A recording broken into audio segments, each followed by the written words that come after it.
What if I were to suggest that you play a key role in the awakening world?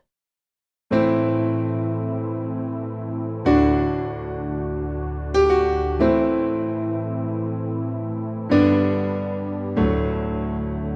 that you are watching this because you have heard the call.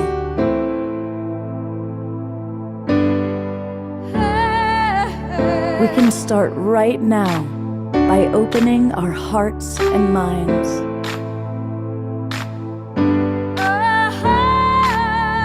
Welcome to the awakening world.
Hey, good evening, everybody. Welcome to the Awakening World, our Wednesday night edition.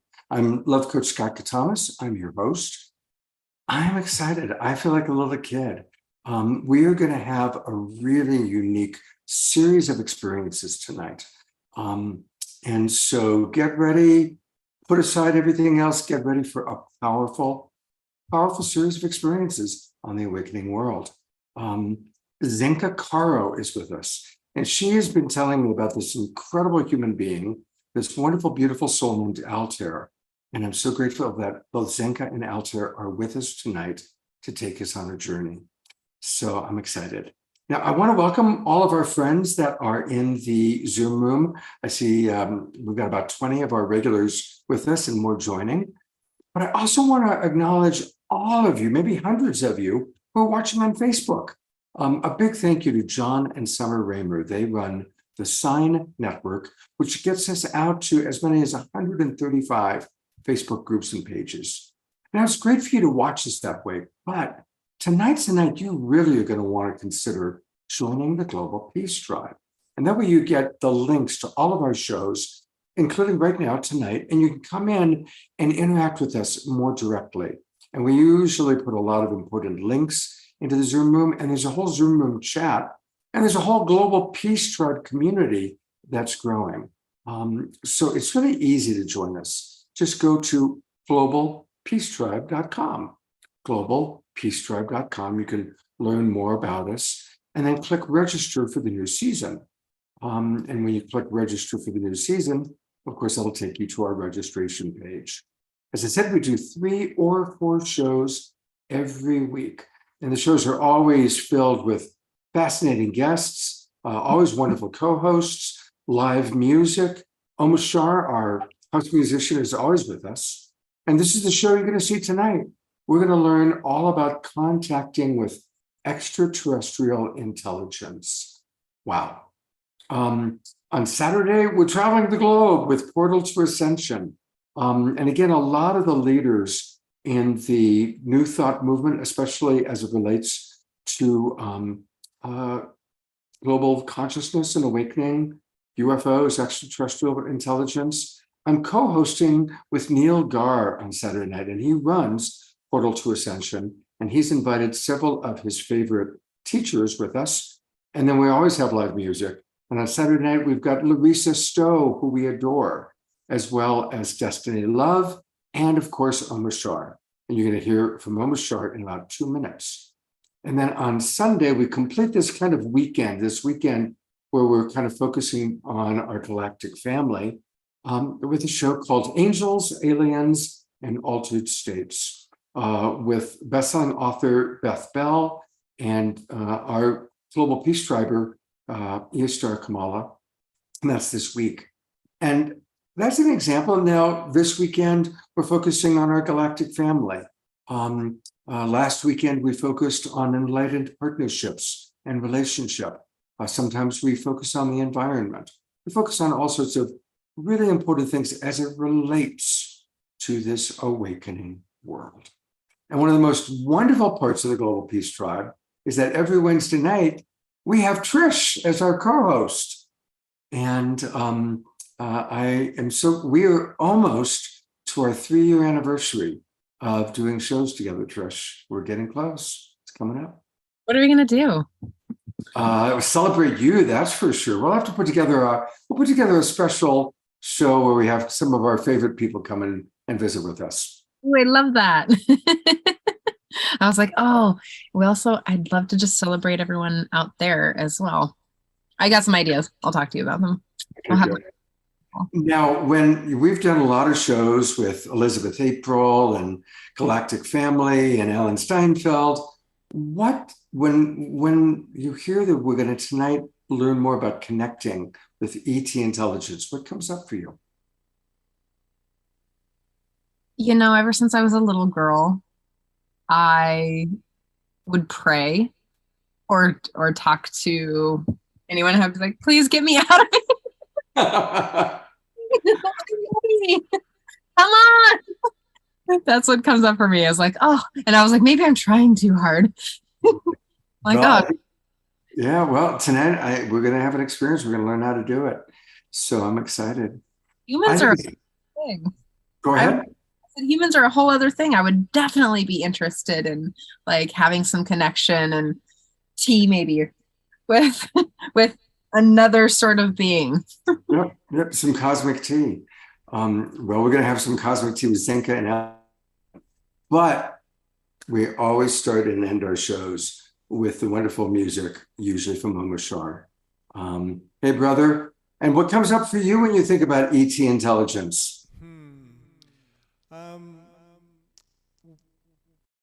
Arcturus, actually. I've always had a great connection with Arcturus and the Arcturian system and the beings from there. And I know without a shadow of any shadows that we are in good company with the galactic beings, and it's so timely for this show and for this series of shows, because everything is opening, everything is awakening, and we're going to see some amazing things in the next few years that many of us thought were never possible. So I'm going to sing this song called Going Home. Both of my songs have the name home in tonight, so here we are, we're going home, and I'm so grateful to be present with Zenka and Altair and Trish and Scott and all of our global tribers, peace tribers tonight. So here we go.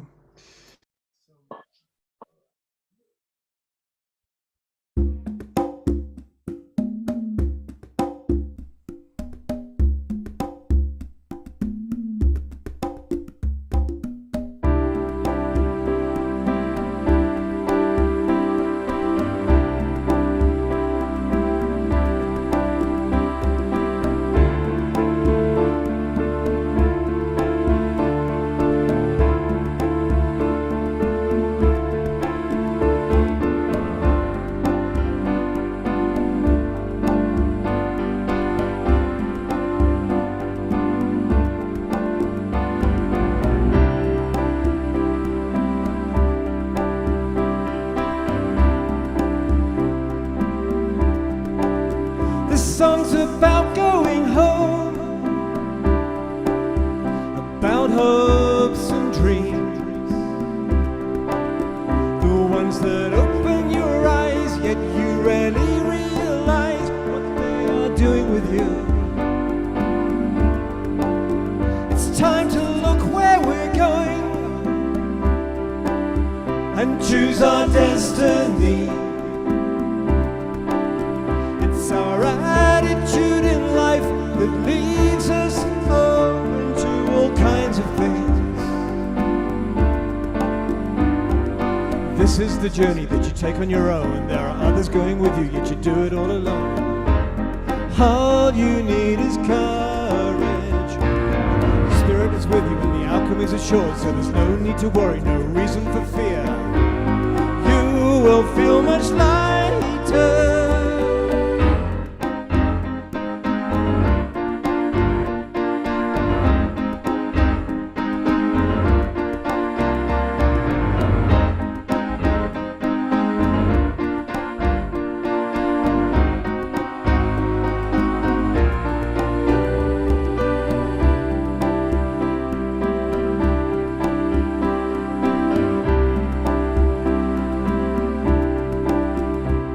Use what you know well, share it amongst your friends. I can't conceive of a world where there's no feeling at all, no time for greater things. Only one thing to say, that's to enjoy yourself. There's no one better than you to do what you do, to go for anything. This is the journey that you take on your own. There are others going with you, yet you do it all alone. All you need is courage. Spirit is with you and the outcome is assured, so there's no need to worry, no reason for fear. You will feel much lighter.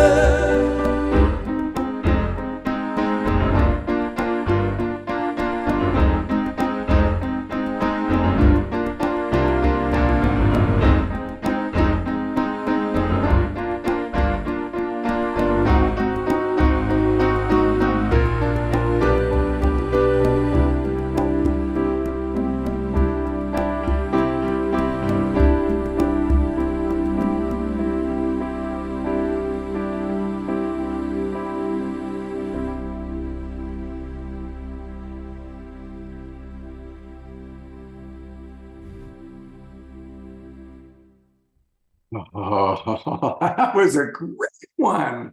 Wow. I love The background, I finished the background about half an hour ago. I'm going to work on it, make it really spectacular for Sunday. However, this was for Altair for tonight, the background. So beautiful background, beautiful song. There's Altair giving you a heart there. Thank you, brother. Beautiful in every inconceivable way. That was just Yes. absolutely magical. Not merely, but something like that, a reflection of thee, dear brother. Well, this is a perfect way for us. I'm going to add Zenka to our little world here. Now, many of you know Zenka. She is a big part of our awakening world.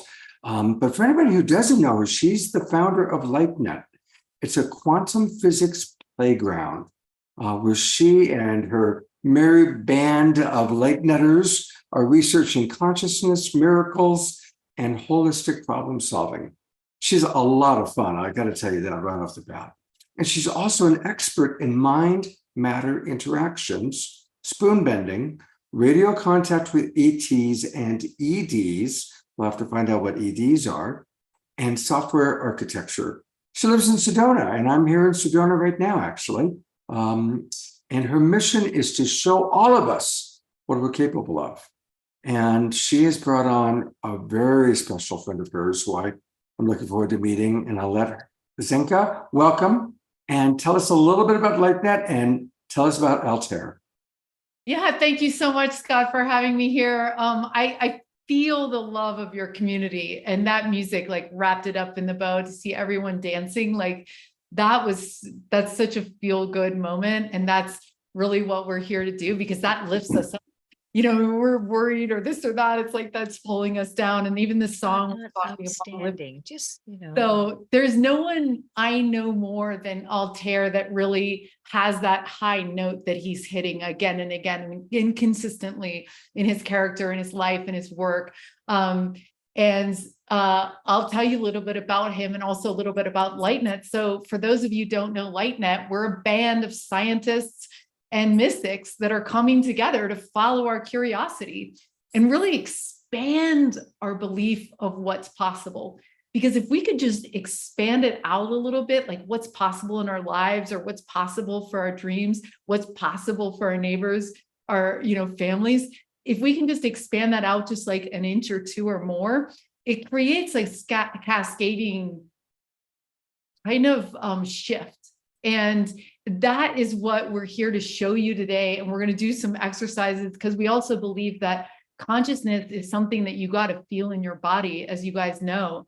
And you already know how to do all this. You already know how to raise your vibration. You already know how to pull down knowledge. You already know how to be kind. You already know how to be a rock star. All this stuff is right there. And just practicing gets you into that, okay, I got this, I got this, I got this, I got this, I got this. So at LightNet, we do everything from spoon bending to ET contact. We're working on an addiction lab right now called the Liberation Lab, where we're helping people lift out of that in fun and easy way, you know.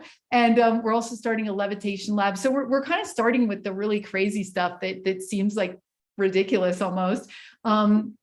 Because there has been 100 people that have done these things, you know, someone ran the 4-minute mile first. So we do all sorts of fun experiments, and we just have fun, and yeah. So Altair, who's here with us tonight, is so special because he has picked, it's like he's traveled the entire world and learned from the Hopi, from the Vedic masters, Tibetan masters, yogas, you know, all of these different wisdom cultures that Scott has constantly on his show, and he's incorporated it into his body of knowledge and his physical body. And he's raised in such a high vibration that he's in resonance with human resonance. So he's in resonance with the earth itself. And the earth almost just like gave it him the keys to show the world what we're capable of. So I also love him because he's so honoring of the feminine. I think he's had a lot of feminine angels and guides and things through his life. So it's just this, like, he's holistic in that way.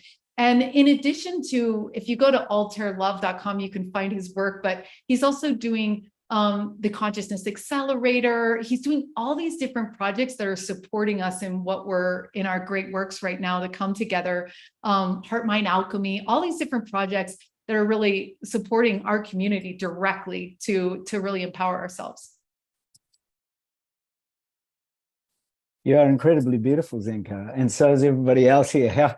What can I say to that? So Scott, first of all, thank you for bringing the Global Peace Tribe to our planet. I mean, I just want to thank you for the incredible blessings that you bring, and how humbling and honored I feel to be on this show and this gathering and this group, because we are literally the Global Peace Tribe together.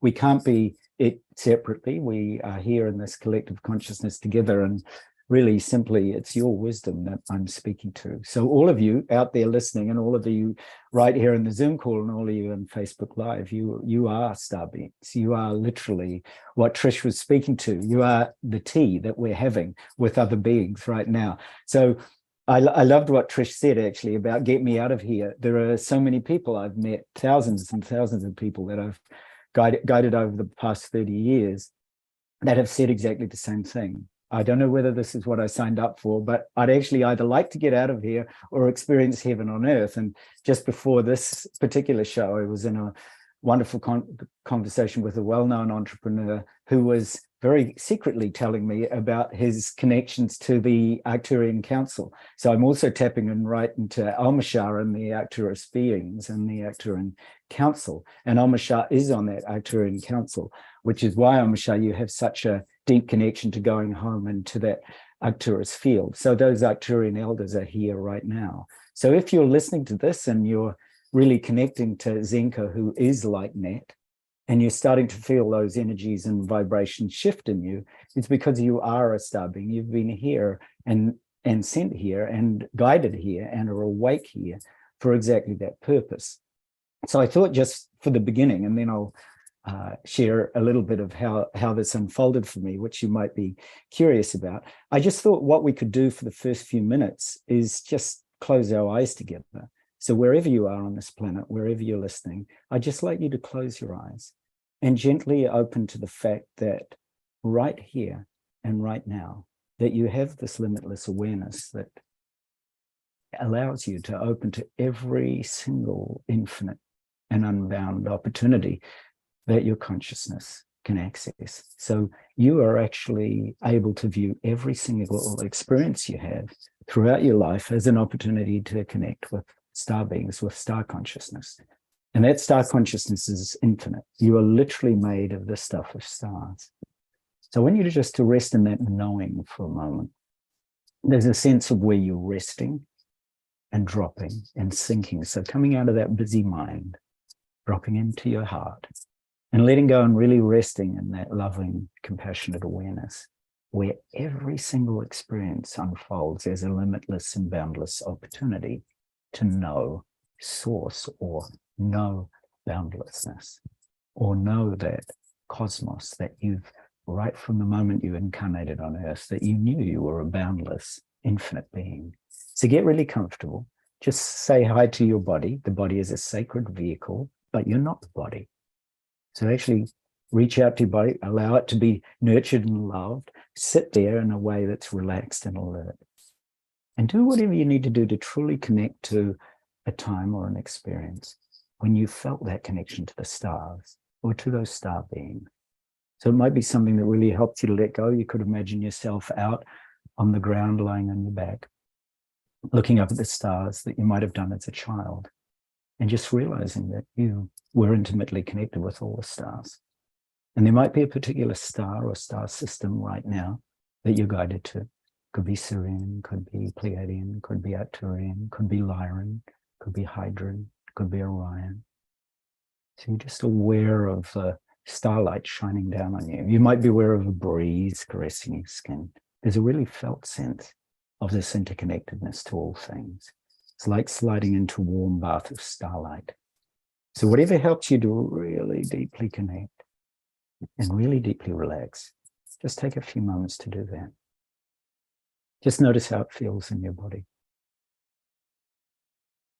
So you're resting in this star consciousness.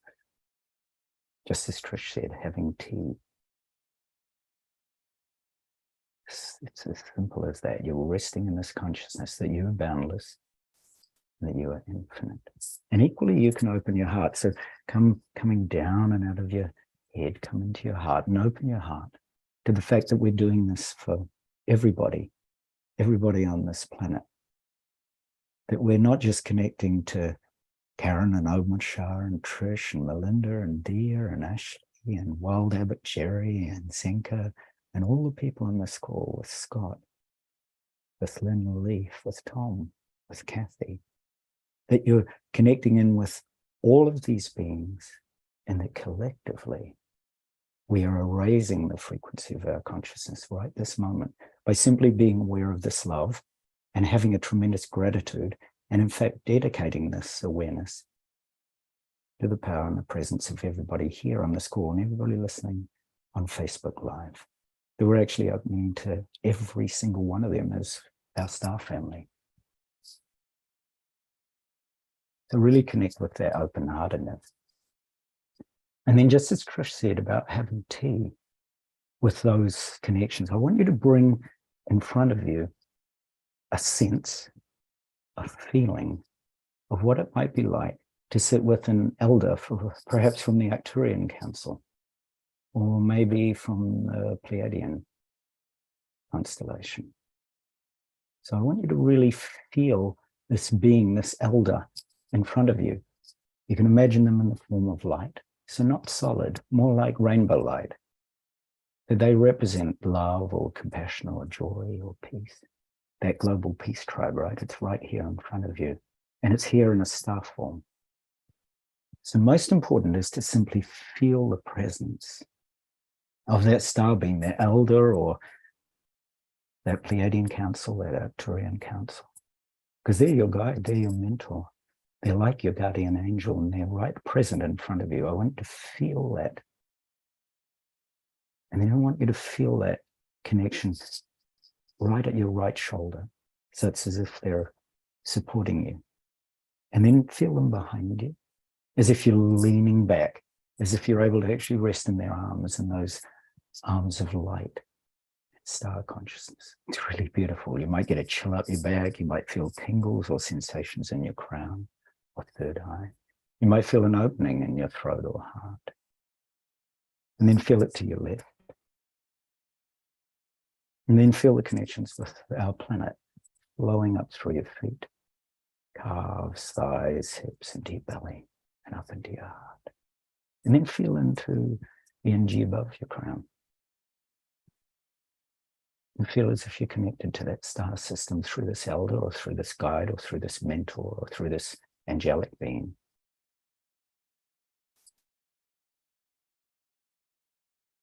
And then now imagine that light radiates from this elder or from the star being or this angelic being and enters you.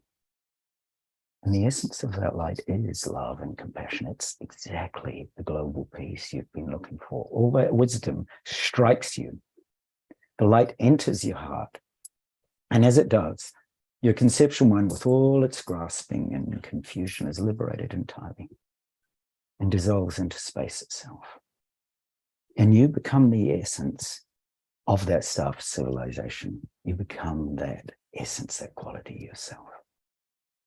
Trust that you are one with this star nation, with this star being.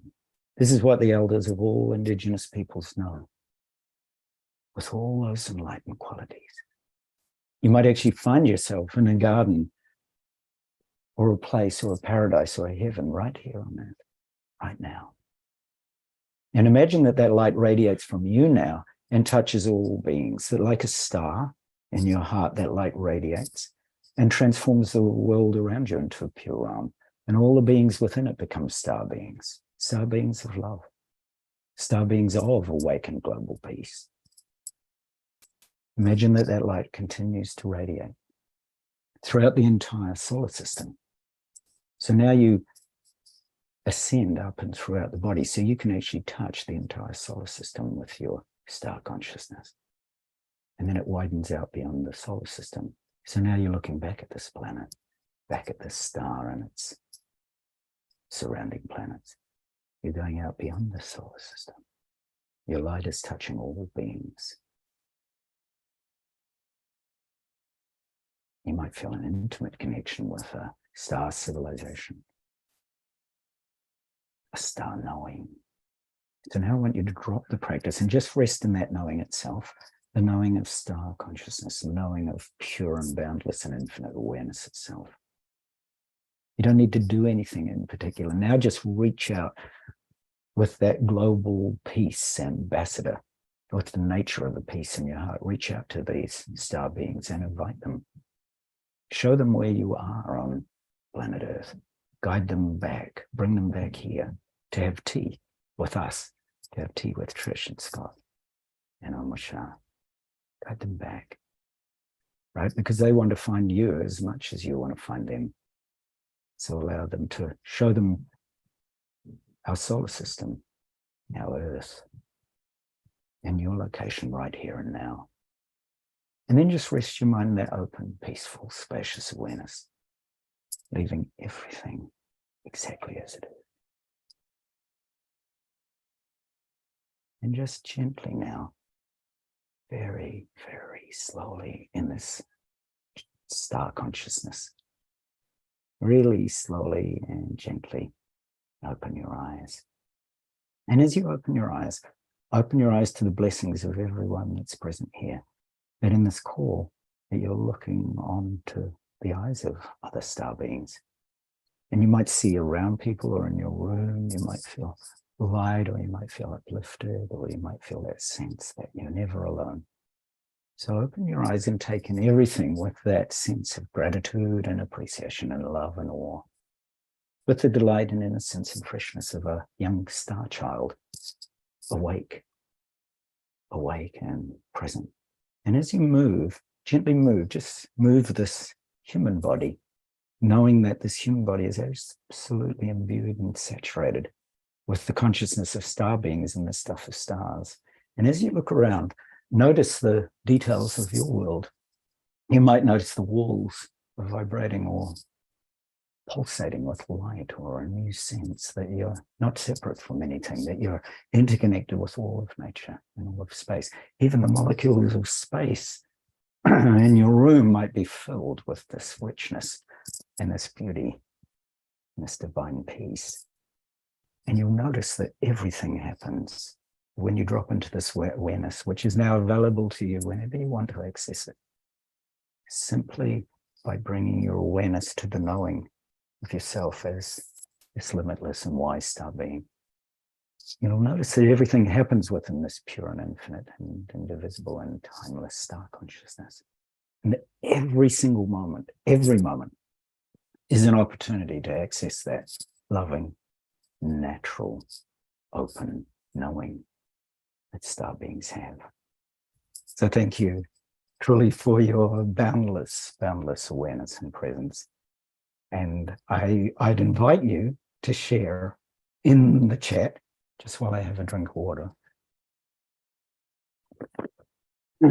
I've been on constant interviews. Zenka keeps me very, very busy. So do please share in the chat if anybody would like to share anything. Are there any access? Are there any connections? Are there any sharings? We'd really, really love you to share, because it's just so rich. You are those wisdom beings. You are the nature of, you are the global peace tribe. You are the tea with beings that Trish was speaking. You are Om Shah's going home. I think said, I feel at one, at peace. So Scott, thank you. I can talk about the intricacies of how I got to this in a minute, but I'd be really curious what Scott, you or Trish or Zenka actually felt, and Om Shah, and any others on this call first. Absolutely. So I want to invite, I'll have Trish share first, and Zenka and myself. And while we're sharing kind of on camera, I'd love for people to write in the chat box what they experienced. But I'll start with my wonderful co-host, Trish. You said, like, what I loved is that you said that they're on the right, and they were already there. On the right. And it reminded me, like, the tone of your voice and how you were sharing reminded me of this incredible guided meditation from Ram Dass, who I also think was totally not of this planet or of this world. And it really does expand us out into space to be all that is, or Tatvamasi. And it just reminded me of that. And I could feel my body relax, and the cells of my being start to fray from the fabric of what I think this reality is. So thank you. That was wonderful.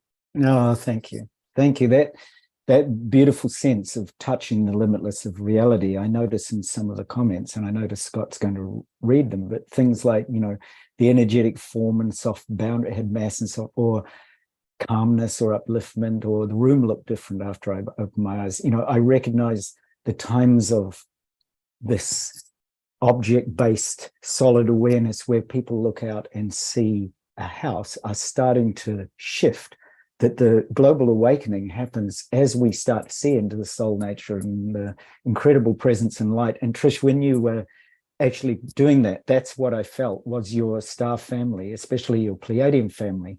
They spoke to me from your right-hand side. So I was really curious that you actually mentioned that in particular, because they were very, very particularly strong. So you've got connections through, Sirius, Vega, Arcturus and Pleiades. So you've got that gentle, beautiful unfolding of that, where the veil seems so thin. So other beings and this is something I help people to do through Vedic and Tibetan astrology, as I look at the alignment of their planets to the fixed stars, or what I'd call, shamanic stargates. So that I help people to identify how in their astrology that they were basically set up from birth by their star councils to bring particular messages. So I love that you are that for us. So thank you for that incredible wisdom, Trish, because you're really and there's a real power in that right side opening to those light councils, because there's a whole shift that happens for people once they start to have a felt sense of this very real and palpable presence. So I'm absolutely, in awe. I'm always in awe of people. I just think what people are sharing here is just extraordinary, and is a testament to your wisdom, right? It's we are the global peace tribe. Therefore, we all need to be leaders of that global peace tribe in our communities. And by waking up through this consciousness and knowing that the limitless and boundless treasures and gifts of the universe are actually for all of us to reach out to and uplift all those in our, neighborhood, the people that when we go to the shop, when I go to our local supermarket, I see all those beings as angels of bodhisattvas and star beings. And I greet them because I'm in Japan.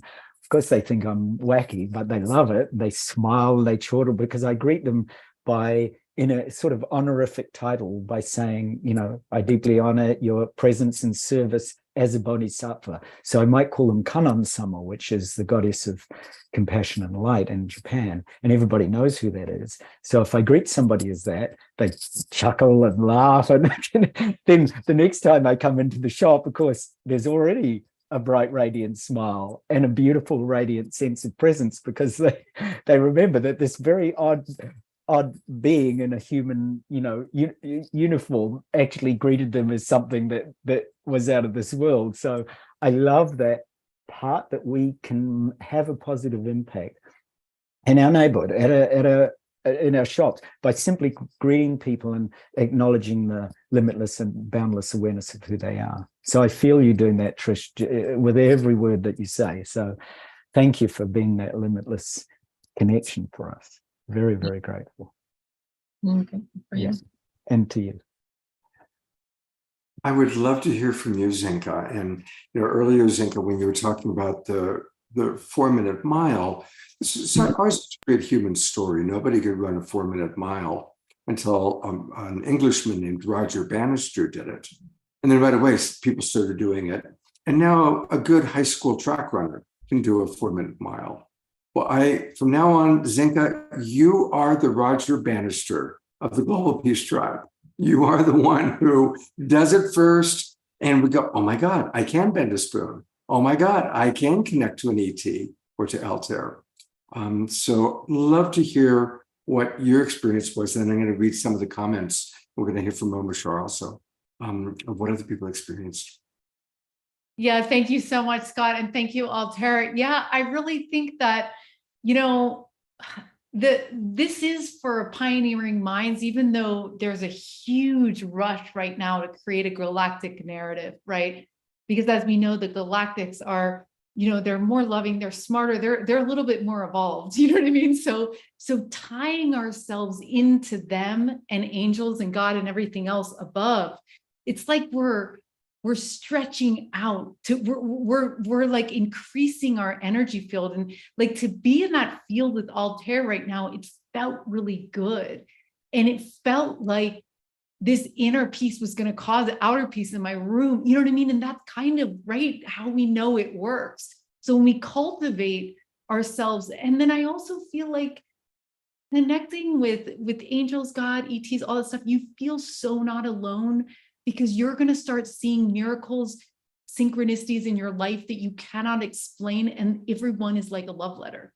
It's like a love letter. The song that comes on for you, the number that you see, the animal that crosses the street when you're jogging. I mean, it's like, and so your heart just starts bursting with this feeling, these feelings that he was evoking in us right now. And that's contagious. Like he was saying, like you're meeting the person in the supermarket. Like, so yeah, I think I really enjoyed that experience we just did with Altair. And it's interesting because I've had many experiences with Altair, and they're all been completely different practices. And this one was really great because it's like I have a lot of curiosity. It's like we're becoming anthropologists to these other nations who are going to start showing up in the next like 5 years or less. They will be integrated. It will be wild, and it's going to be wild, and it's going to be a renaissance of healing and technology and curiosity, really, because we're going to be like, what do you guys eat? What do you guys do? How does this work? What is your machine? Like, how do your time travel work? It's just like, wow. And there's going to be collaboration. And so I can't wait for that. And so if you're here now doing this, you're part of placing this galactic narrative in a loving way. And it's very important, because if you listen to 3,000 people are going to put it on the TV as being like scary or whatever, then that's a problem. And I think, I had this tornado experience today where I was watching, your consciousness is almost like a tornado, and you can think of it as like chunks, you know what I mean? Like, a microwave and just chunks flying through. And when you have an expansive experience like this, especially in ET, sometimes you think like, oh, the government this, or this is scary, or this is that. It's because it's being threaded with something it goes with, right? So traditionally it's been going with this fear, or it's anti-religious or whatever it is. So it threads that automatically because that's what we've been threading it with. And then you go, oh, wait, I don't have to give that energy. Like, that's not me. That's not the story I'm creating. That's not the truth of what this is. This is love. You know what I mean? And then, so you just don't give it energy. And so you guys are going to start to thread this loving galactic narrative that's going to be so fun to live into in the coming years. I love your enthusiasm, Zenka. Absolutely. I see Karen Eisenberg is applauding there. Beautiful. I'm going to go to Omashar, and then I'm going to read some comments from people. Omashar, how was your experience? I'm just experiencing Zenka's enthusiasm and curiosity, and so I'm really vibing off that. And what I'm really appreciating about this community that we have right now is I feel so safe. I feel really safe. And my first ET contact was when I was in New Zealand, and I was looking for some. I had been invited from New Zealand to come to America and drop everything that was old, everything that was half empty, and live in a new full life.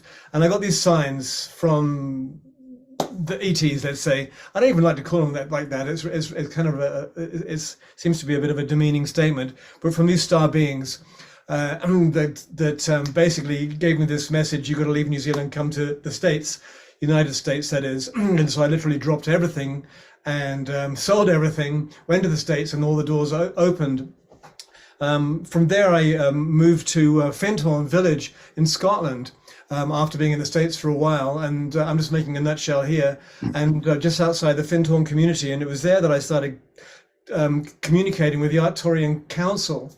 And they gave me a sign, which was basically a circle with a triangle in it. They said, every time you want to check in with us, just hold the sign, the circle and the triangle. And I'm bringing that up because since then, I've hardly had any conscious contact with the Arcturian Council. And they've been in my mind somewhere in the back there. My life has taken the forefront, which is I'm grateful that it's fading out now. And so thank you, Altair, for reminding me of my center and exactly that, brother. So some gratitude there just for the reminder that I am a star being, earth and star we are. And so namaste and thank you. That is so beautiful. That is, we literally are that. I'm just so deeply connected to all that you've said and Trish has said and what people have said in the comments. So Amishar, thank you and namaste and massive hearts to you. Yes. So thank you. Thank you. So Scott, yeah, please do share some of the comments. I'd love to hear. All right. Well, Eleanor Joy writes, I totally resonate with everything Zenka has shared. And yes, Omashar, I do feel so very safe and loved. Lori Fry writes, me too. I am so grateful to have stumbled onto you, Zenka. It is one of the best things to ever happen to me. Some of the responses to the experience, Ashley rewrites, being in the awareness and space of the still point, the 0 point, the God space, and the precipice of creation, with everyone included and being present with and for each other.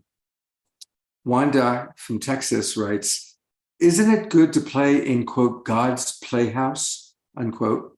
We are one, and it's so much fun.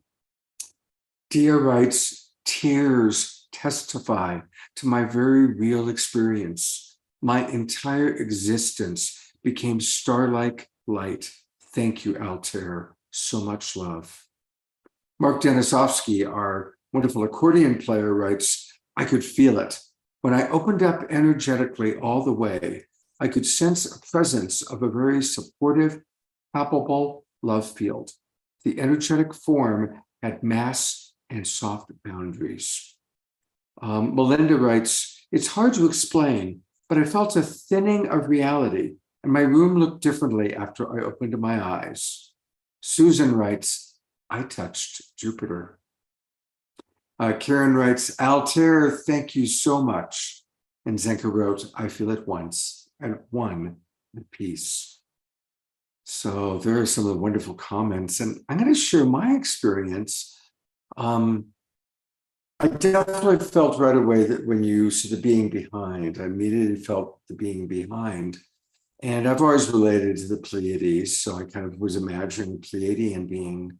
But what was interesting was I then saw that what the being was Yogananda, who's a very special soul in my mind. And I thought, well, no, wait, I was expecting a Pleiadian, and I saw Yogananda, and then literally he morphed for a moment into a Pleiadian and then back to my image of Yogananda. And I got chills. It was, so I was like, whoa, okay. I've never put those two together, So that was my experience. Scott, thank you. Now it intrigues me to look at your chart at some point, because Yogananda had a particular aspect with the fixed star Regulus.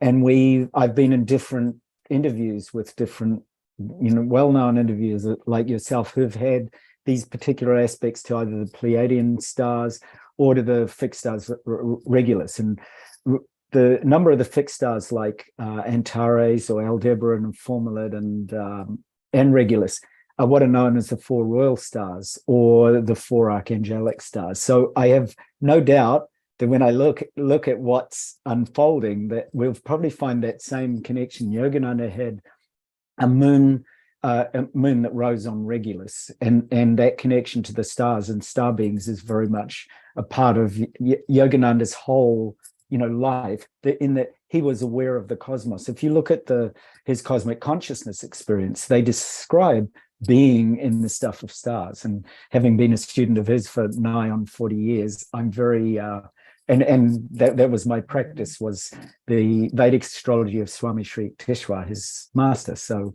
I'm very in touch and connected with the sentiments of your heart around Yogananda and the Pleiades. I just love that connection on every level.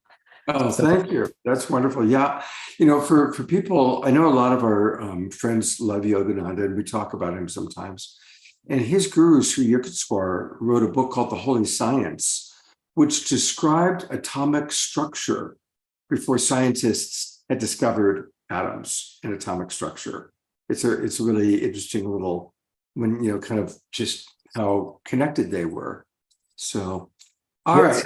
Scott, exactly. Can I just segue into that for just a moment? Yeah. Because the Holy Science, one of the things some corporations asked me to write, they were just intrigued from their share price point of view, what the next 100 years would unfold for them. And I said, why don't you unfold the next 1,000 years? So I actually, using Sri Yukteswar's system, I unfolded the energies that are currently present. So if you look at what we're coming into a Dwapara sub-yuga at 2100 to 2500. So that means, right now we're all well aware of it. There's this use or misuse of energy and technology around the planet. We have got to get that part right, because it starts with the earth, our fundamental connection with the earth and our love of the earth, and our connection with energies that are not going to in any way strip the earth of her resources, because she is us and we're her. So Swami Sri Yukteswar spoke about the shift into 2100, and particularly about dates 2025, 2032, and 2050 as being crucial dates for our energy awareness as civilizations. Otherwise, by 2050, we could really put a dampener on the planet and even our evolution. If we are still firing missiles at each other and putting all kinds of things in our body which we don't need to put, and moving away from real deep energy awareness. I mean, imagine if we had spent the $738 billion that the US spends on military spending, imagine if we'd spent it on global peace and the awakening of higher consciousness. There would be such a massive consciousness shift just by that one action. And we've got to turn our planet that way, because the yugas actually point to that fact, that we have that key line of 2100, that we've got these critical dates. We have to get our energy resources and awareness of the earth and us as one by 2025. We have to get the energy and the technologies aligned with that by 2032. By 2050, just as Zenka was saying, we'll already be in touch with so long as we do that, with the star nations that are absolutely present and already connecting to our sole global purpose of global awakening into peace and love and compassion and joy and equanimity, because they want us as a globe to be shining with that radiant awareness. The moment we do that as a globe, oh yeah, we've got lots of visitors right now. They say my room suddenly got filled with a lot of light, because they're saying Scott knows. Make sure he's a source messenger. Make sure he gets that message that, you know, we're here. We've got his back. Like, that's the Pleiadian Council right at your back that you were resting into. And thank you for the glorious kind of connections that you make with people all over the planet, because that love message, and you're a source messenger, is exactly what our UN needs to have, and our BBCs and CNNs should have as the first 3 minutes of the news items, should be dropping people into the space of global awakening to peace and love. If we did that, and then our whole consciousness as a planet would shift, because we would have just something simple that we do every 60, even if it was to stop for 60 seconds and pause and bring ourselves back to the knowing of this love awakening that's happening. We have the capacity right now with all this technology, and we've got to be using it really. You know, that's what Dwapara Subhuga is speaking about, that energy awareness is with us. And if you've got the energy awareness, it's like when I gave a lecture for Singularity University on AI, and I called it Awake Intelligence. And I said, if you have people who are going to manipulate AI, well, that's exactly what we're going to get as a planet. But if you have programmers who are awake and who are programming from the consciousness of love and wisdom, because that's really where all of this is turning, the whole entire planet, all the government budgets, everything is turned to a collective consciousness of global peace and awakening. If we did that, and we've got the capacity, you know it, because you're actually giving us that message every single day, every single moment, which is why I love you so much. You do that, and people are absolutely alive and awake to it. So thank you for the incredible power you bring, and all the team and everybody here. Like, we've got that power and we've got that potential now. So I just wanted to speak to that about the holy science, and that it's wonderful to meet somebody who knows about that. We still haven't heard your story, right? So before we go forward, I want you to share with us, and I'll keep Zenka on, share with us your awakening and your story. Sure. Well, in fact, because you said I could share, I just thought sometimes graphically it helps people to actually get it. So if you're happy for me to share something, I'll share it, and then I can kind of speak to this. Can you see that okay? We see 1991 with a UFO. Yeah, brilliant. So in 1991, so this is not the start, but I'm going to start from something that's present to everybody's kind of connections, is that in 1991, I had this extraordinary opportunity with a friend who was a ufologist. So a quick backtrack.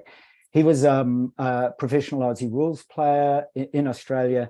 He had an experience where for 3 days, he went to a holiday resort where he was by himself. And he said for 3 days, he was simply on his bed, unable to eat, sleep, do anything other than receive these downloads.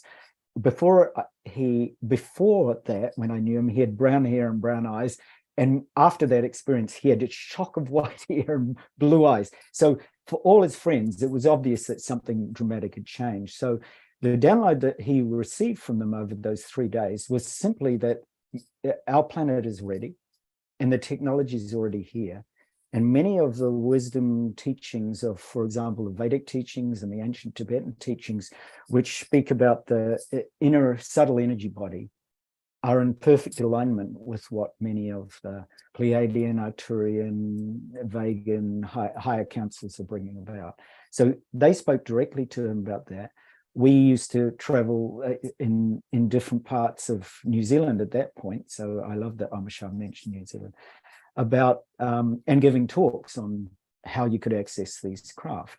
And we used to take groups out and they'd see the most miraculous things, orbs the size of the room that you're in right now, you know, coming out in 10, 20, 30 orbs, coming across a horizon and moving around a group of us and moving back and disappearing. The most fantastic things. So in 1991, we were out on a beach in Sumner, Christchurch, and Steve, his name, everybody seems to be called either Stephen or Stephen Greer or something like that kind of name.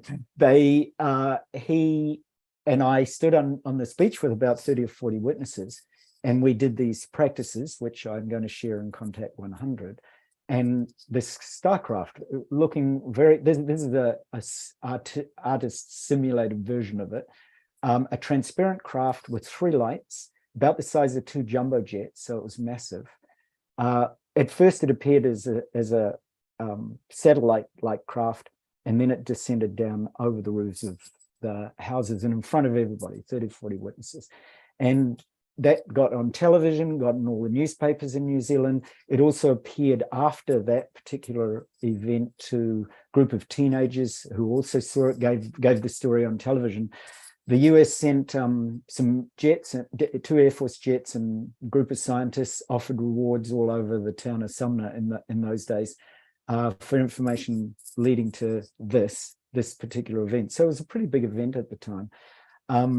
Even right up to the point of a couple of months ago when a friend of mine was at a party and she was talking about this, and they said, oh, but isn't that just folklore? Isn't that just a story? And one of the gentlemen at the party stood up and said, no, I was actually on that beach.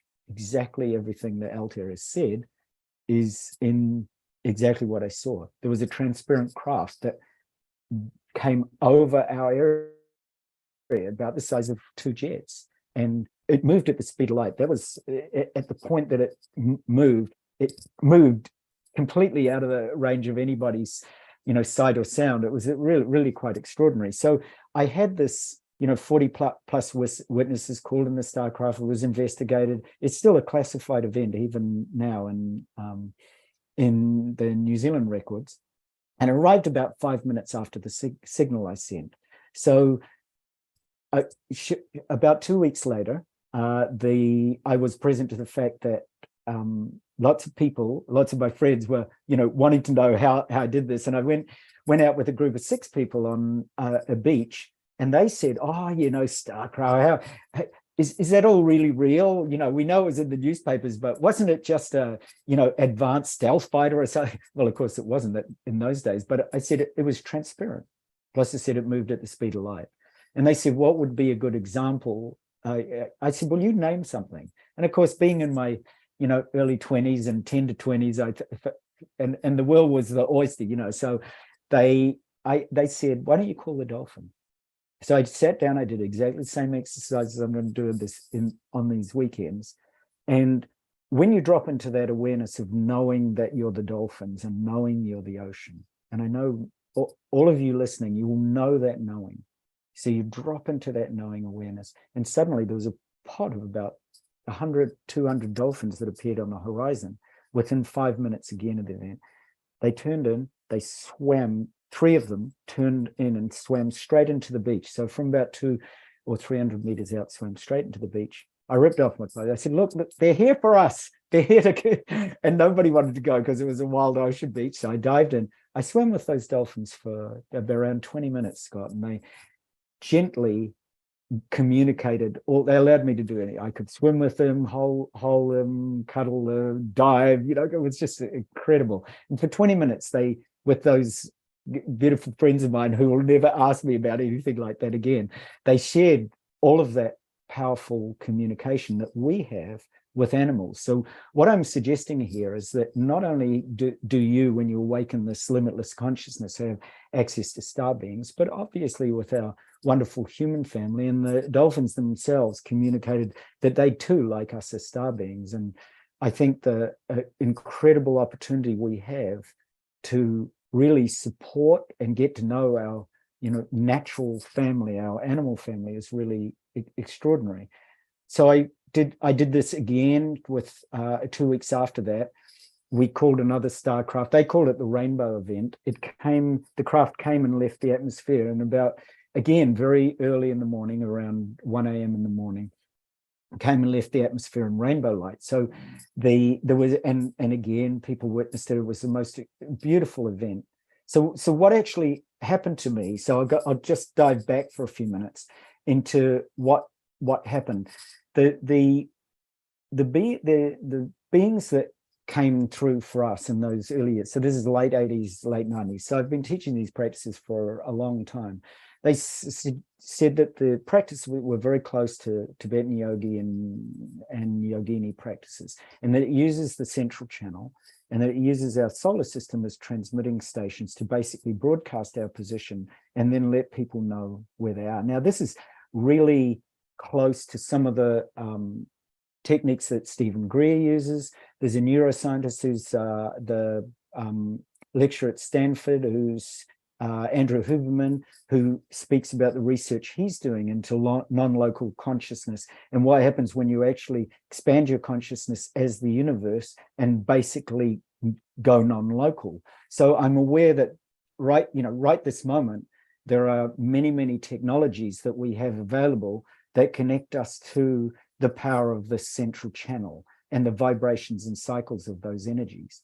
Now, equally, there is also the physicist Nassim Haramein speaks about the torus field, which exists in planets. And so we use the torus field both of the human being in these practices as well as in the planets and stars to help connect our natural source field to the source field of planets and stars and star systems. Now, this again is nothing new. It's the Heart Math Institute has researched the heart field, the torus field of the heart, and there is an electromagnetic field that we know exists and extends out beyond our body, and we feel it, right? You go, somebody comes into a room, they're really angry, you feel it. Somebody comes in, they're full of joy and light, we feel it, right? So what happened to me to trigger all this? So you asked about the whole awakening process. So I was brought up by, my godmother was a mother, Carmelite mother superior, and she trained me in these simple practices of acknowledging, God, Jesus, Mary, the archangels as being a living presence right from when I was a little baby.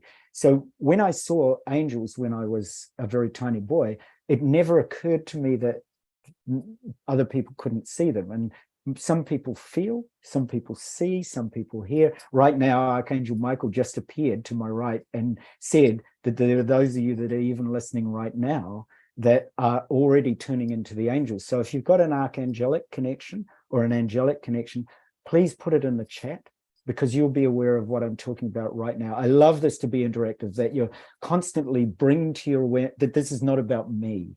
This is actually about you and your wisdom. So if you're present to a source or an archangel, then please write it down in the chat. Please share. If you've had deep experiences with the angelic kingdom, then please share that. So I had this lucid dreaming event that happened to me when I was just 2. So you can imagine my shock as a little kid. I was brought up in a Christian tradition, but suddenly at the age of 2, I had this lucid dream of being a Tibetan monk, 365 days of exactly the same dream. In every dream, I was a Tibetan monk with a companion going to Samye Monastery, which I learned where it was some years later when I was studying with His Holiness the Dalai Lama. And I fell into the primordial light and sound every single night. So my parents thought I was epileptic. So they took me from many tests to hospitals. I think they tested every bit of me, but they couldn't find anything.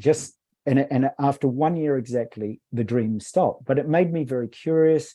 I wrote to NASA at age 5, asking them to be on the first one-way flight out because I wanted to visit home. So and they wrote very kindly back saying, yes, we'll engage you when you're 18. You're a little bit young and we don't have a starship that's going there. So yet. So this happened when I was very young. It made me very curious. helped me on the path to, getting in touch with the alchemical journey and mystery schools of Saint Germain, and then of Yogananda, which I did at a very young age. So I've been, some 30 plus 40 years doing these practices. And when I was, and I had this beautiful experience where I was walking along the street one day, and a woman came up to me and said, "You're a monk. You've had a past life as a monk." I hadn't said anything. I didn't know who she was. And she said, "Sai Baba wants to see you. Can you come and visit me?" So I went back to a place later that day with some friends that I was with at the time. And she said, "Sai Baba tells me if you pray in front of these statues, a miracle will happen." And there was a beautiful statue of Ganesha, quite big, a bronze statue, and one of Kuan Yin, a goddess of compassion, or Avalokiteshvara in male form. So I prayed in front of the statue, and the only thing I could think of praying for was for the liberation of all beings on this planet. Just the same mission you're doing, Scott and Trish, and that you're bringing that kind of connection to people. So I really felt into that, and suddenly a number of things happened. So there was amrita or nectar coming out of the trunk of Ganesh that I could taste. No source. I could lift the statue up, turn it up. There was no known source for that. And then when I prayed in front of the Kuan Yin statue, or Kannon as she's known in Japan, a beautiful pearl about this big, a mother and child pearl, started to form and came out from the heart of a bronze statue, actually broke the surface and came through on this delicate silk strand. And I held out my hand and it fell into it. And the woman said, "I see, I told you, you were mine." Well, it's not me, right? It's us. There's a collective awareness of the fact that we want this pearl of compassion for every person on the planet. So right inside every one of you is exactly that pearl that, in this case, Long Nu, who was an acolyte of Kuan Yin, is holding. So I used the pearl for many years for healing, had the most miraculous things happen. And on my mum's passing, I left it in her tender care. It was on by that stage, it was on a locket, and it vanished. And prior to that, I'd taken it to a friend of mine who was a jeweler, and he looked at it and he said, "I really want to know what this is that you, where did you get it?" And I said, "Out of the heart of a statue." And he looked at it, he said, "I'll give you $1,000 for it." And I said, No, it's not. He said, "I'll give you 10,000. I said, I've never seen anything like this. It was the most exquisite, pearl. I mean, a genuine Shintamani stone, if you want to call it that, and, all its beautiful ways. So I've had those kind of beautiful miracles unfold, and it was fantastic. Another example, because since we're speaking to the power of love, and I'm aware that all of you who are present to the power of love and relationships, and that's really at the heart of this. So my beautiful wife and daughter, I've got an 8-year-old, and my wife's Japanese. When I met my wife, there were these 3 shooting stars that shot over our heads. We were out one night, we both still remember it. These incredible stars just shot across. And I said, "Look at that. We're destined to meet each other." That's before we knew each other. We just kind of first met. And so we were on a tour, and we were going to a tour of the Fox Glacier in New Zealand. And I'd been there many times. I'd taken tour groups myself. And when I got to a certain bend in the path, there was a little path going off to the side that I've never, ever seen before. And I said to my wife and the group leader, who I knew, a guy called Mark, I said, "Hey, we're just going to take a quick detour." And he just sort of nodded, and we went off this path. We came up to a sheer cliff wall with a group of trees, so we couldn't go any further. And then I said, "Let's go through here." Now, this speaks to the power of love, right? That love is limitless. Love is another boundless gift that we have as human beings. So I walked through that group of trees with her, holding her hand. And we suddenly came out on imagine the most incredible fairy tale. Imagine Disneyland 1,000 times over, right? But it's the most incredible fairy place, known as a Baal in the Tibetan traditions, where it's a hidden valley. So it's actually encased in that dimension, that beyond the 3rd dimension. So we were able to actually go into this incredible land. My wife still to this day, she said, "I don't know, I want to go back there." she said, I actually recognized who I am, like a fairy being. So those of you who recognize yourself in relationship to other beings, perhaps you know yourself as an earth angel, perhaps you know yourself as a fairy being, you have connection with the devas or the natural sprites and one. If you know that too, please add that to the chat, because I'd love to connect with that consciousness in you. So she said to me in that place, I'm a fairy being. We were there for half an hour. We tried to take photos and record it. Everything you can imagine, right? The clock stopped. The technology wouldn't work. We couldn't take photos. But to this day, she's still that half an hour. We both recollect that we must have been there at least half an hour. We came out, and the group hadn't moved. So we thought, oh, they've gone all the way up and come back again. And we said, hey, how was it? They said, what do you mean? You just went to that, went through suddenly into that bush and came back out again. And so for them, no time had passed, but for us, over a half an hour had passed. So it was a really, testament to the power of kind of love and in the love that we hold and the power and the miracles of love. So I'm going to just here's some of my teachers, like we've spoken about Yogananda, the Dalai Lama, Tenzin Wangyal Rinpoche, Mother Mary, Kuan Yin, Mingyur Rinpoche, Sri Yukteswar, Christ or Yeshua. So I've been very fortunate to have learned personally with these teachers, including when people would say, but you, by the time that you were alive, Yogananda had passed. I said, when I was 15, I was in my room, and in the middle of the night, I woke up and Yogananda appeared in front of me, and he gave me some guidance at that time. It's the only time he's appeared in the body. And the same with Christ. I had when I was 15 years old, I had a friend who was possessed. So I've done a lot of work helping people free themselves, just simply connecting to the power of love and free themselves from obstructions. So she'd been experimenting with lots of things like Ouija boards, and she and a group had come into a lot of trouble. One person was in prison, one person died, one person ended up with a drug overdose. So it was really quite crippling for them. And she came in one night and said to me, I'm terrified. I want help. And I said, go home, go to sleep, come back in the morning.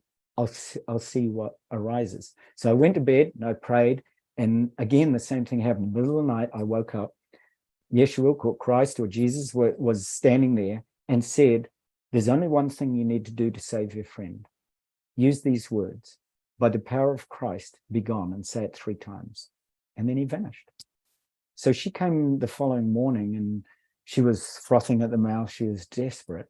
And of course, I was just a young 15-year-old saying, well, I've got nothing to do with this. I got her to lay down. I laid my hands on her and I said those beautiful words, by the power of Christ, be gone, 3 times. She frothed, she kicked. I thought she died because she stopped breathing. And for half an hour, she was out cold. And then she woke up and she said, it's gone. It's gone. She said, I don't know what. I said, I didn't do anything. It's by the power of Christ. So she, and again, if you've had wonderful healing opportunities in your life, or you've got anything you want to share on that healing nature, because we all have that power of healing. And I want to really reach out to the power of the healer in each one of you listening here. So if you've got particular healing practices that you do, or you've been witness to, again, please share them, because these stories are actually stories about your wisdom, really, not about mine. So that those particular examples were just really beautiful examples of healings and blessings. So of course, at the age of 15, that got me really interested. So I went and studied with Christian mystics and yogis, yoginis, Lama, all over, France, Germany, Switzerland, all the way through the East, through USA, through Australia and New Zealand. I had a number of wonderful experiences living in Krishnamurti's house, teaching with Sri Aurobindo's community. I was a teacher in Yogananda's ashram in Ranch in Bihar, in Swami Sham's hermitage in the Valley of the Gods, and Rabindranath Tagore's school, Tibetan monasteries, Thai monasteries, Shingon Buddhist monasteries, being hit in the back with a stick and having to stay upright for 8 hours on the show. Just all these wonderful experiences in life that you can have when you explore them. So I just I'll leave you with a couple of really interesting connections that have happened with some of the practices that I've done. So here I am guiding a student who's a beautiful being called Constantine. You can see the rainbows coming out of his throat chakra, and they actually circled all the way around. And we were able to capture it on film. I've sent it to the Dalai Lama and Mingyur Rinpoche and Tenzin Wangyal Rinpoche, and they all said, wow, this is a beautiful testament, to the power of the limitless of the human consciousness. Equally, one of the things that Zenka's, spoken to is what my brain looks like. So often I get scientists coming, but isn't there all that stuff, all those photos and star beings, isn't that all just, things that are in your imagination or that you're dreaming about? I said, no, these are actually real. I said, they visit, they're present, they're around you, and I often name them. And then, so I said, would you like the data? So I send them these examples, which were verified by neuroscientists. The middle one, the middle graph, the baseline, you can see what the average human brain looks like, around about 10 or 11 alpha to 10 or 11 hertz. And to the right, you can see somebody who's on DMT, who's taken DMT and goes to about a 7 to 8 theta. This is where we get our very, dramatic visions and really high, psychedelic type of experiences. Since you've mentioned Ram Dass, and I absolutely adore Ram Dass. So my brain over here this is like my 24/7 brain. It's in that theta spike. You can see that strong theta spike at exactly 7.8 hertz. So the scientist said, oh, you're on DMT. I said, do you take DMT? No, I said, no, it's just like that 24/7. It just has that function. So some labs in Japan researched me and published the material in some science and engineering conferences around Japan. So it's very helpful, because when scientists reach out to me, they ask me, can your brain really go into gamma? So this is a gamma spectrograph. You can see those pillars of light. That's actually my brain when the labs say, can you do us a 60-second burst of gamma at above 200 hertz? And I said, sure. And I'll just go to the light, and it shows up on the spectrograph like this. So you can see this is different examples of what scientists had asked me to do in labs. This is some of the published research in Japan. For example, this green line is me. This shows 3 groups of meditators that they took throughout Japan.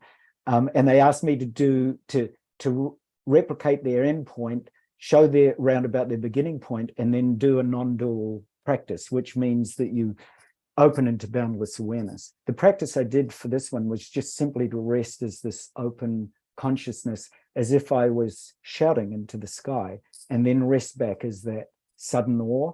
And the scientist said, what are you doing? And I said, why? And they said, technically you should be dead, because our instruments don't register, which is this green line actually goes way down. So these show levels of gamma, I'm the green, show levels of gamma in different ways that I activated gamma compared to the groups of meditators that they chose. And this is my constant state of my brain, which is theta 7 alpha 14, and the 7.83 is where my theta. It feels like I'm looking at light, or looking at my room at the moment is filled with rainbow light, which is often why I use a background with rainbow light. So again, this was from a neuroscientist. He said, do you realize you have this really low delta that's functioning all the time, this theta at about 7.8 and this alpha? So it was a lovely testament, and again, useful. So I just want to speak to what lies beyond. Right? That what lies beyond your name and form and identity and concept is something that neuroscientists and quantum physicists are exploring all the time. And so if you've had experiences that have really taken you beyond, if you've had an awakening experience and you want to share it in the chat, please do, because I just want to thank all of you for the incredible presence and beauty of your love and wisdom, because it's that love and wisdom that every human being on the planet has, and that all of us here, you are all teachers of wisdom and light. You are all star beings with the infinite and boundless capacity to touch the hearts of every human being. And when I met the Dalai Lama, he said to me, personally, I was lucky, I sponsored him in my early 20s on his first trip to New Zealand. And as a result, I was able to have a private audience with him. And he said to me these things that I just remember to this day. He said, I asked him, how do we awaken this consciousness, this global peace in all beings. And he said, very simple, study, embody. So study, embody, become, and teach. And then I said, so those 4 things, study it. So study whatever ancient wisdom practice or whatever star being practice, you really study it deeply so you become it. Then embody it. So, and then become it. So the embody, you want to get it into your being. You want to get it so that it becomes a deep body sensation. And then you become it, right? You become that aspect. You become the Arcturian Star Council elder, or you become the archangelic consciousness, and then teach it, because it is really. And then I said to him, Your Holiness, how do we teach it? And he said, to every person you meet, tell them to teach 10, to teach 10, to teach 10. And we need that right across our planet. We know that in our education system. Children from the very early stage could be taught how to embody the global awakening of peace, and how to embody this knowing awareness, this very simple knowing of the truth of who they truly are, this infinite and boundless being. So thank you. I hope that that's been just a helpful little arc of a path, presented in a very humble way, and with just absolute joy and just beauty of being in all of your presence. So I really want to thank you truly for everything that all of you bring, because Scott, Omashar, Trish, love, love, love, and infinite love to all of you there. What a fascinating life, and so many amazing experiences. And in our chat box, people have been, really commenting on the various things that, they connect you on. Trish, what stands out for you? Or do you have any questions or thoughts for Altair or Zenka? No, I'm feeling really just peaceful, feeling connected and mellow. I heard though that Zenka was going to do a little something, and that I was also really excited in the background. I mean, what was standing out for me, you guys, is this is the 4-minute mile. Yeah. I think at some point we have an aha moment and we go, oh, we could have done anything. Mm-hmm. Together, we create the world we wake up in every morning. And the world we wake up every morning is only limited by our own consciousness. Mm-hmm. And so when we raise that consciousness high, we really have an unlimited canvas in which to create really cool stuff. Everyone healed, everyone fed, people, their goodness spilling out.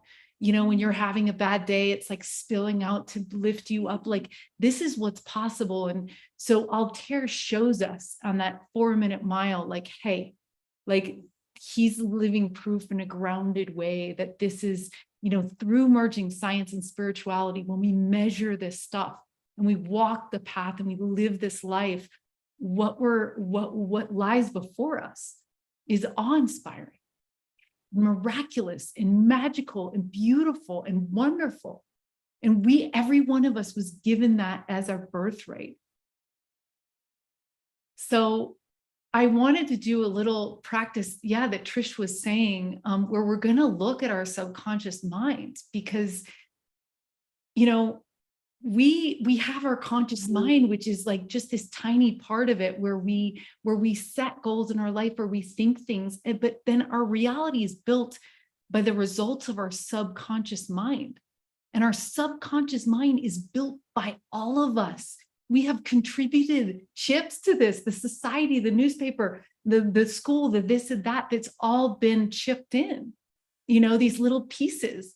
And so now is really a chance where we take inventory of what we actually think deep down, how we actually feel. Because your subconscious mind are your feelings, it's the images, it's the thing, right? And it's gonna show up in our fields until we do that. So I've been really, LightNet, as Altair and I are very on the same ideas that there are no teachers.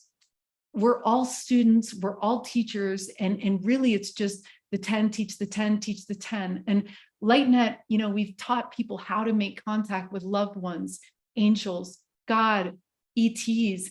And we just did it as an experiment. Like, can we do it with 100 people? What would happen? Well, 96 to 98% were able to make contact. And we taught each other and we set a group intention. That's another thing, like group intention actually does that, right? So right now, I'm going to teach you things that I learned from other professors and students in LightNet, and it just totally have been blowing my mind. And one of it is muscle testing. So you have direct access to your higher self, to your angels, to your guides, right? Through your body like is your temple. And that's why we got to take care of our bodies, because it's your direct communication.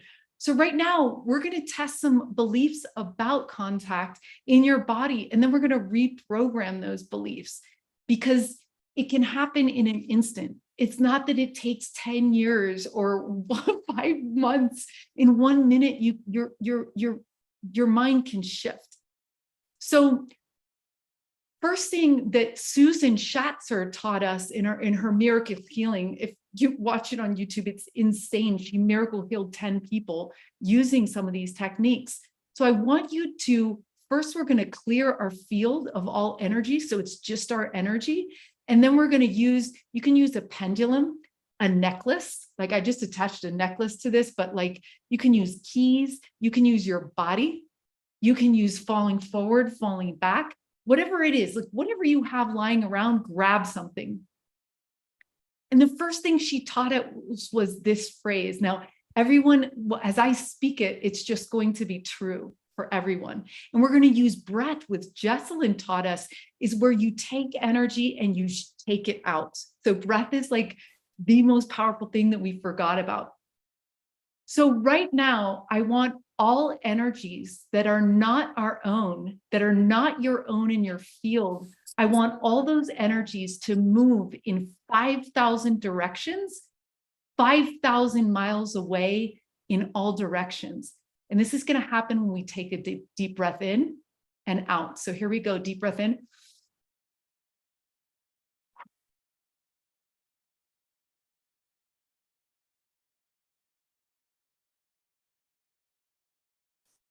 Do you guys feel that silence?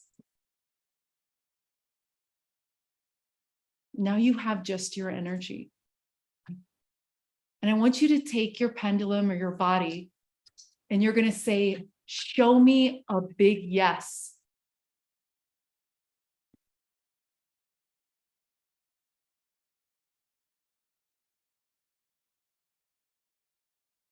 And now I want you to say, show me a big no.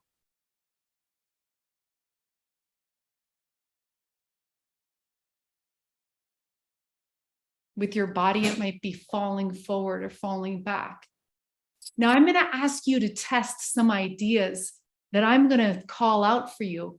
But before we do that, I want to spend 1.5 minutes right now in silence. And I want you to ask your deepest questions. The ones that get you curious, the ones that get you stuck. Ask yourself right now a few questions to yourself.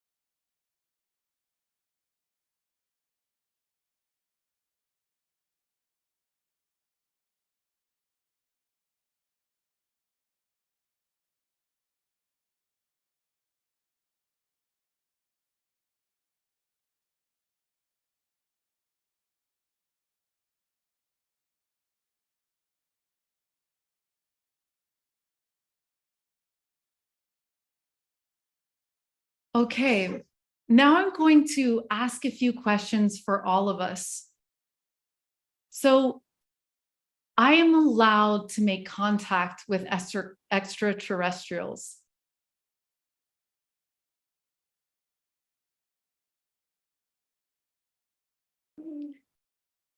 I know how to make contact with extraterrestrials.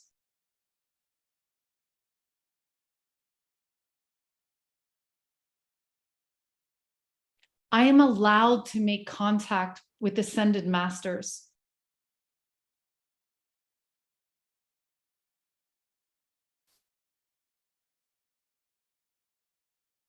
I know how to make contact with ascended masters.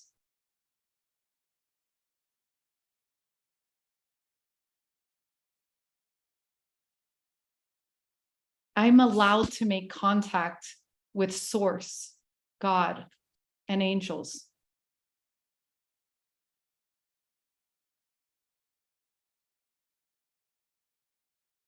I know how to make contact with Source, God, and angels.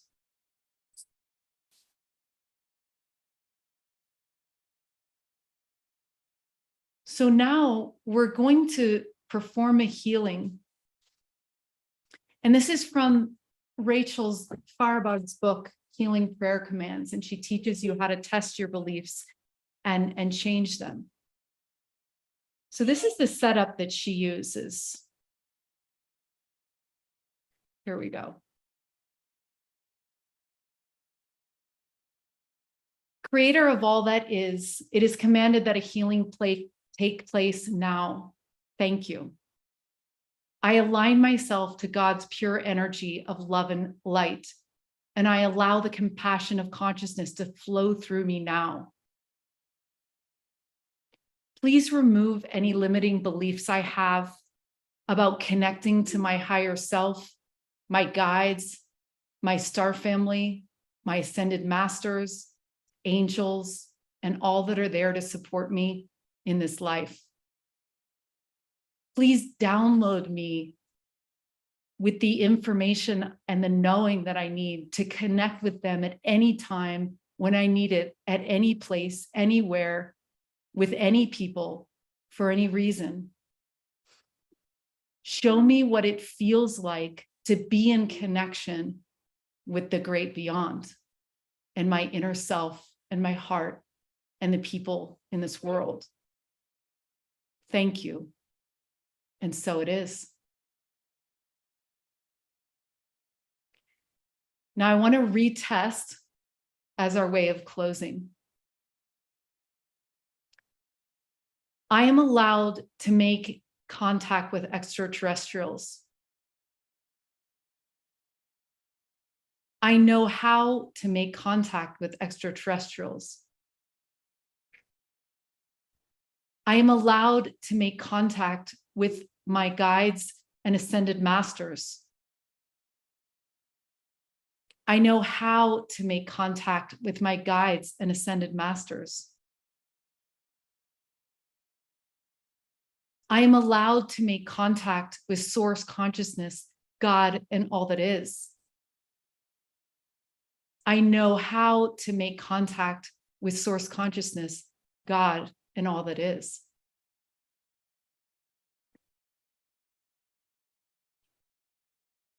So I hope that you have gotten another tool in your toolbox that Susan and Jessalyn and Rachel have taught me. Altair this weekend is doing Contact 100, and he has 10. I was looking over the schedule. It's like 10 different meditations, practices. We're going to be using sounds, crystals. We're even using smells, you know what I mean? So that we can tap into this as we need to, right? And we're going to be doing an experiment with 100 people where we're going to combine our intention to lift the world into this galactic narrative that's waiting for us, because it's going to be fun and beautiful and just in time.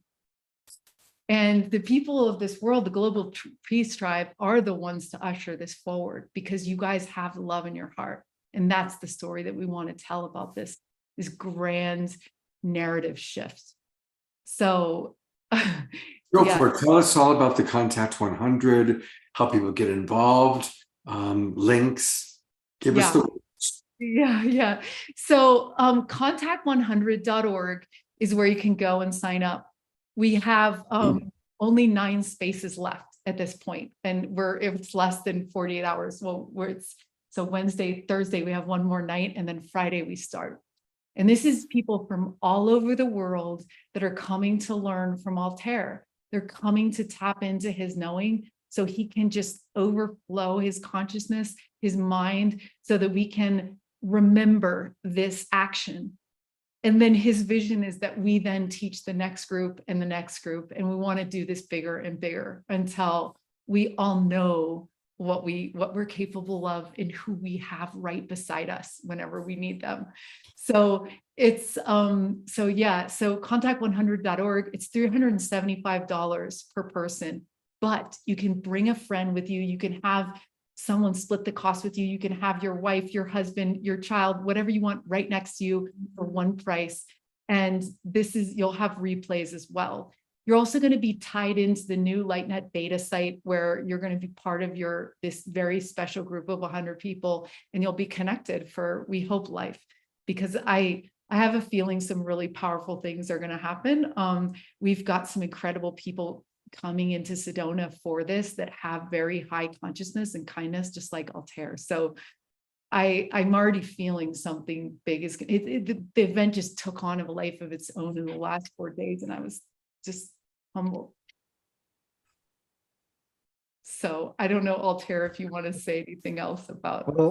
Well, I just want to speak to that part that you mentioned about the Global Peace Tribe and what's happening for you with your own friends. And that is, there is this amazing opportunity. As Zenka said, you can gather all your friends. So if one person shares the ticket with all their friends, you can imagine, right? You could have 20 people sitting in your lounge doing these practices. And this is the real practical application of the Global Peace Tribe, is that you actually gather your family, which includes all your friends, all your pets, all your wonderful connections on this planet with you, and that you go through this together. So as Zenka said, she's got, how many friends have you got coming over, Zenka? I don't know. I think like 11 or 12. So these are people that are very, going to be, it's going to be amazing. And we're going to get to witness it together and feel it together. We've got Jimmy Blanchett recommending different technologies to measure it. We've got the radios, we've got each other. Like, this is going to be, loving and easy. And what are the exact times on Friday night? Because my memory is it's late. Yeah, so it is. So we've decided that it would be good to get you guys out of your patterning systems.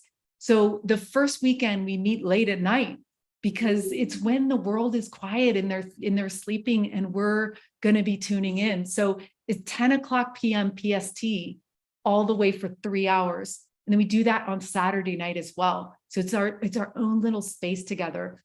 And then the next weekend we meet to talk about what happened and learn more practices, and also practice like in the day. I mean, we're going to be lucid dreaming. We're going to be working with music. We're going to work with mantras. We're going to be doing all different things that Altair is going to have us doing it all week. So it's kind of it's a big intensive. You will walk away with an experience. I know that. So, and this is a knowing that you'll carry with you in your life. So, and we hope that you'll teach it to others.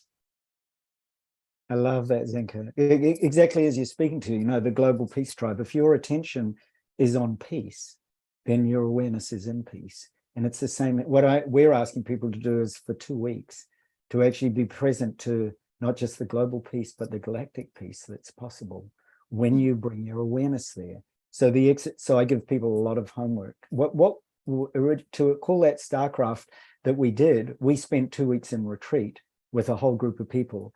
And then so I'm replicating those conditions. I'm going to ask you for 2 weeks of your life, these amazing 2 weeks, to actually put aside things that you might normally bring your attention to. You don't have to change your routine. You don't have to stop your job, but to bring your awareness to the fact that galactic peace is going to attract galactic beings, that once you've got your awareness there and you bring your attention there, and so I'm going to teach you some of the many ancient technologies, and as well the technology that the Pleiadian Light Council that came through and gave us this information, that we were so present to, and that resulted in so many miracles over about the last 30 years. So you will find that your own expanded consciousness has the ability to bring so much love and so much peace, and bring love into your relationships. You know, the real connections that you're going to make are with other light beings like yourself,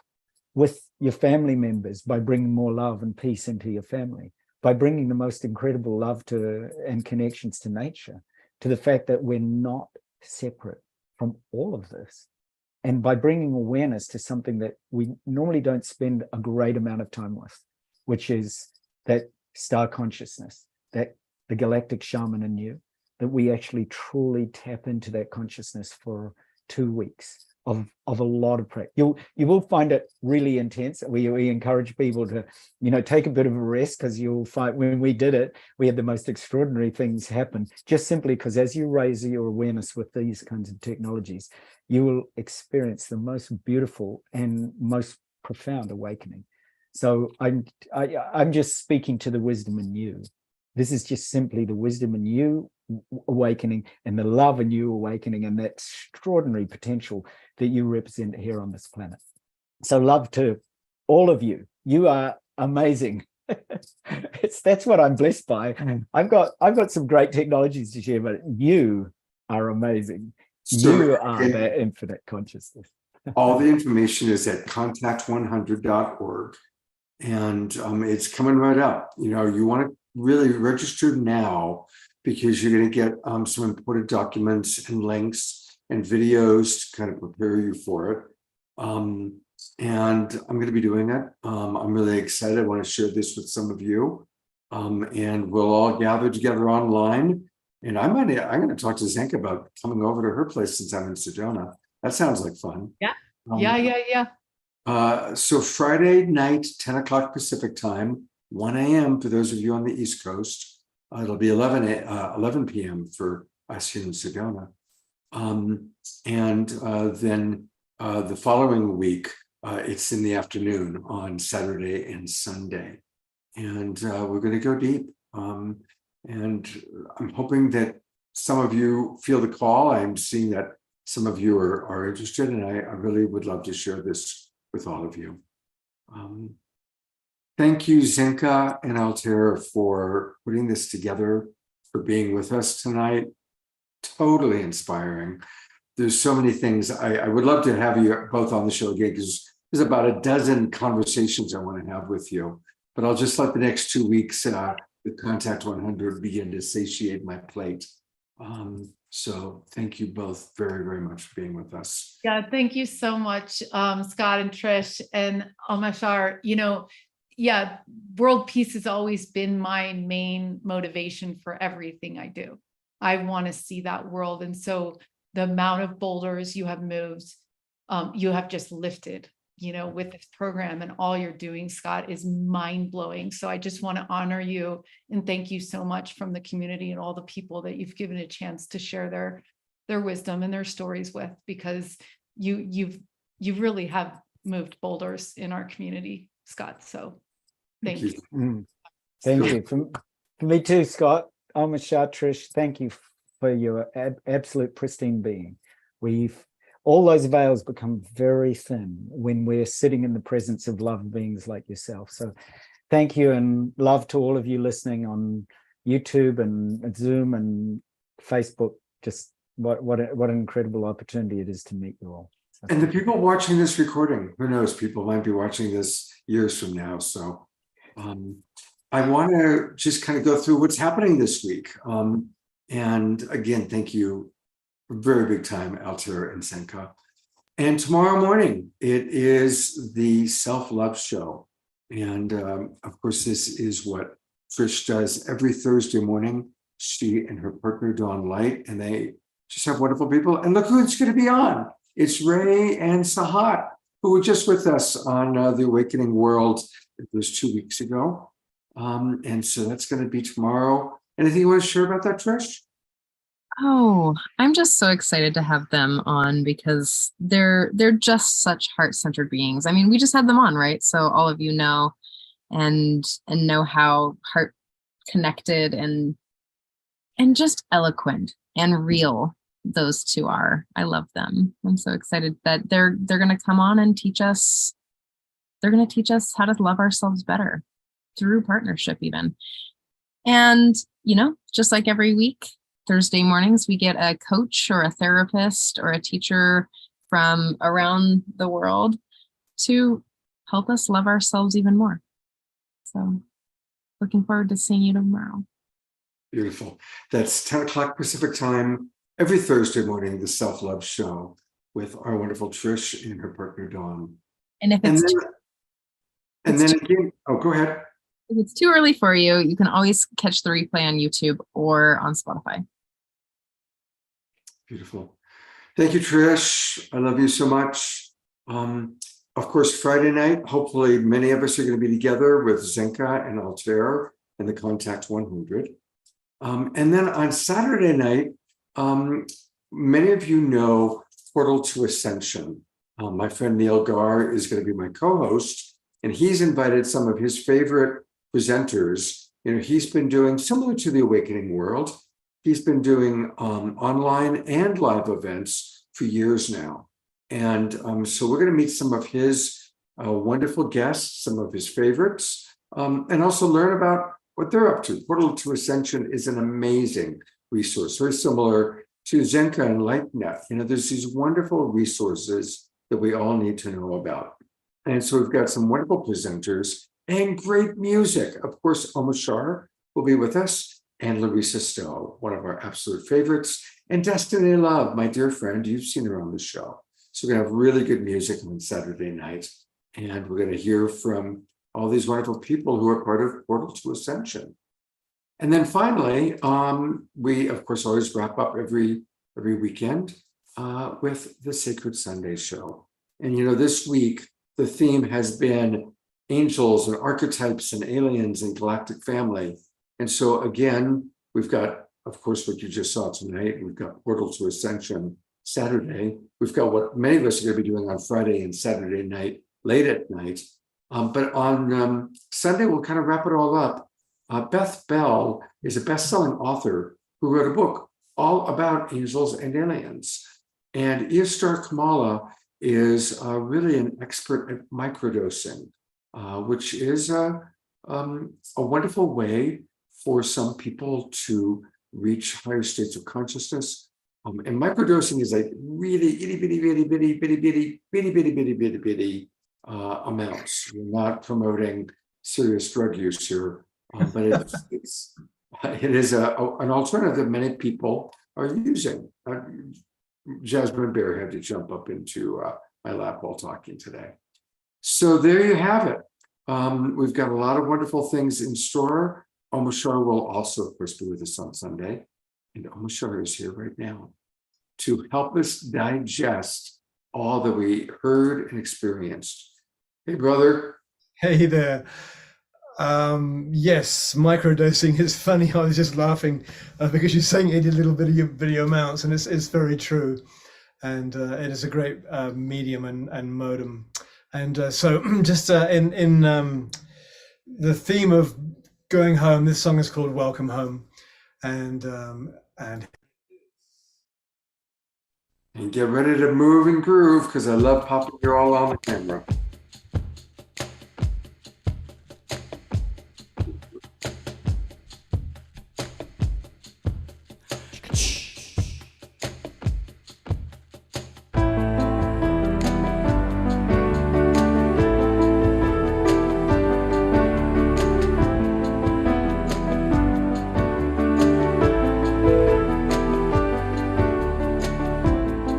Let me shine a light inside, and I'll show you where your truth resides.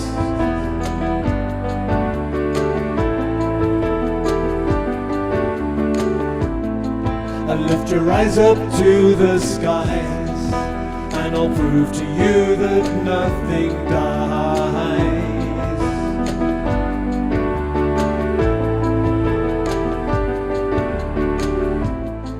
Together we will rise again, and we'll make amends for what we've done.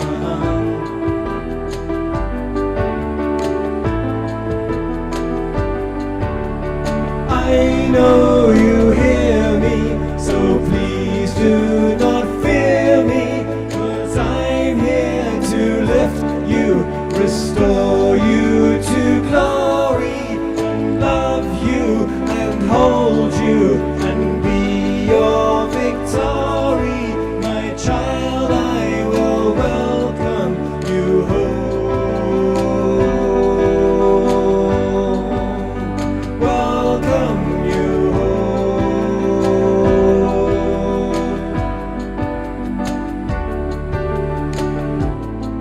You see, it's true that we are one, and we came out from the central sun.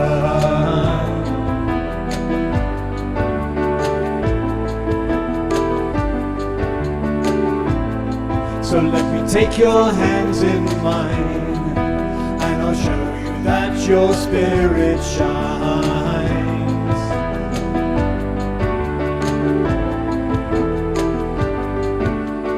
I know you hear me, so please do not fear me, 'cause I'm here to lift you, restore you to glory, and love you and hold you and be your victory. My child, I will welcome you home. Welcome you home.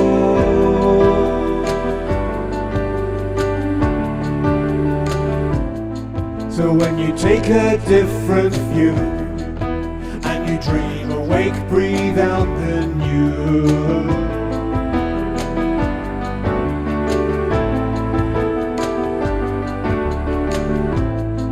The world will come alive again as we dance and sing and make new friends.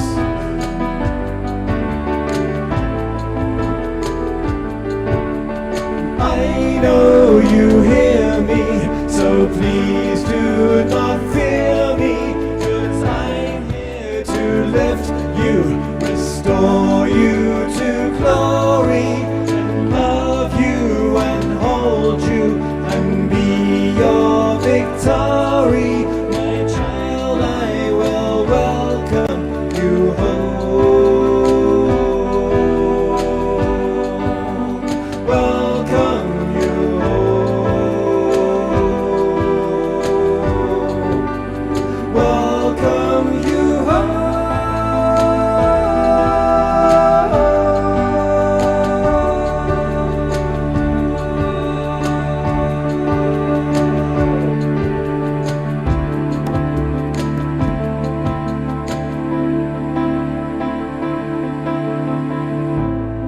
So let me take your hands in mine, 'cause as I look at you, your spirit shines.